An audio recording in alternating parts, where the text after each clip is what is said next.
This video is designed to demonstrate how to use Stata 14 to conduct a confirmatory factor analysis. For this example, we will use data from the classic Holzinger and Swineford research study that collected data on 26 psychological tests from 7th and 8th grade children. The model that we're going to test is this model here to determine if we can fit a spatial and a verbal construct to three visual spatial subtests or tasks that measure how well students are able to use their hands-on kinds of skills to learn, hands-on visual spatial skills. And then we'll also test to see if these three verbal subtests will then work together to measure the verbal ability construct. The data currently that I have is in SPSS, and in order to use Stata, we have to save the SPSS data file as a Stata data file. So any of your statistical programs that are that hold your data will need to be converted in some manner to a Stata data file. It's very easy in SPSS. We can just go to Save As, and then you can see I've already saved it once, but I'll go ahead and save it again, and I can scroll down to version 14 of Stata, and then I can rename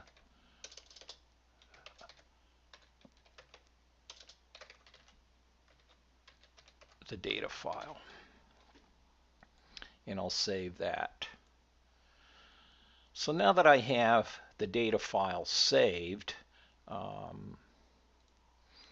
can go ahead and close SPSS down, and then I'm going to open up my folder that I have my Stata data in, and you can see it saved this Holzinger and Swineford data with a .dta suffix, and that's, or extension, and that's the Stata, how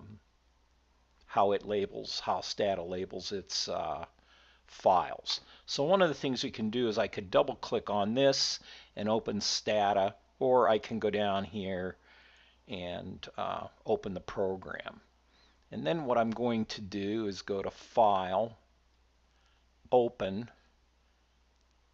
and I'm going to open that Stata data file that we just saved from SPSS.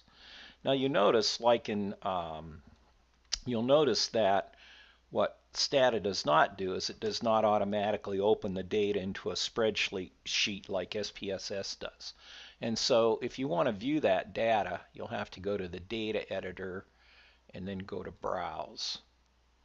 And then you can see what the data set looks like. So we're going to close that out, and then we're going to begin our process of our confirmatory factor analysis. So we'll go to Statistics, and we'll go to SEM, Structural Equation Modeling, and then Model Building and Estimation. And what you notice here is we get this what's called a graphical user interface, and so this will allow us to draw our model.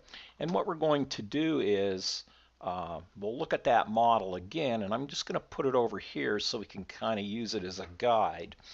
And so to form our first measurement construct, we'll click on this little icon to add the measurement component, and then we'll just click right about there. And so we're going to name this spatial, and then what we're going to do is add these three subtests. And so we'll come down here and we'll add those measurement variables: visual perceptual, cubes, and losange.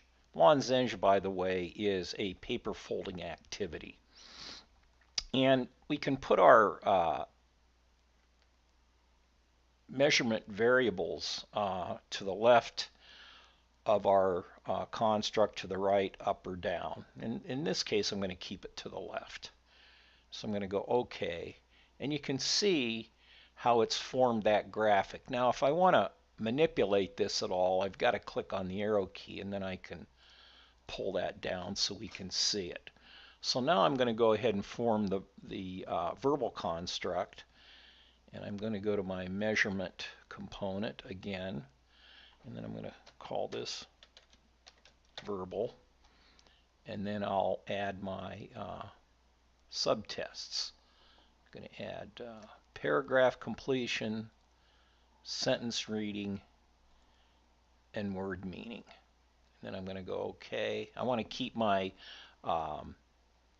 measurement variables, my indicator variables to the left again, and go OK.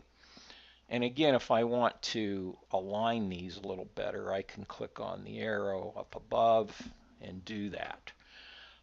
The other thing we need to do is, you'll notice this has a covariance, or a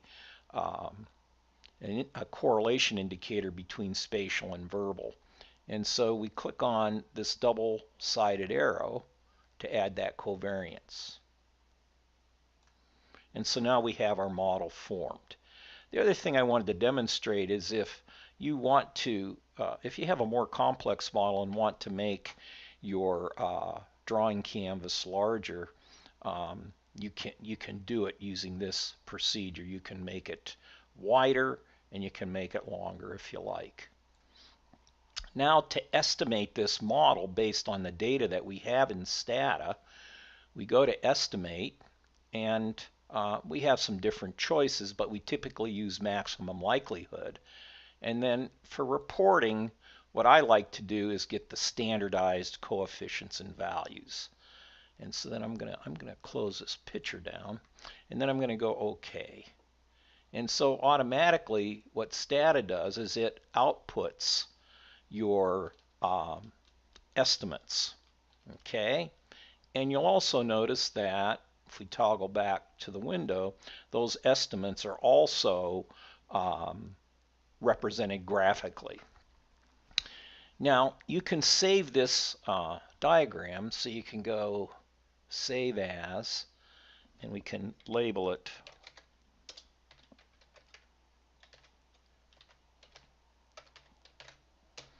and so you can save it in your folder.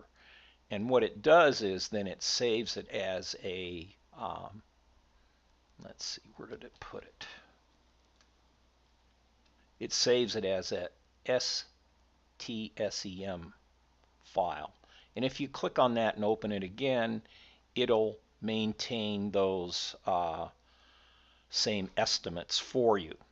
And so if we go back to the output page, the results, one of the things we want to be able to look at in terms of model fit are the goodness of fit statistics. So we can go up to statistics, we can go back to SEM, and then goodness of fit and overall. And in this case, we can see the goodness of fit is highlighted, and you can get the chi-square test, you can get single goodness of fit indices, but I typically click all. And then when I run this, you can see that we get the chi-square statistics, and what most people are interested in is the root mean square error of approximation. And you can see for this particular analysis is 0.082, which is a marginal fit, and we can go back and respecify the model to improve that fit, but that would be for another time in doing that analysis.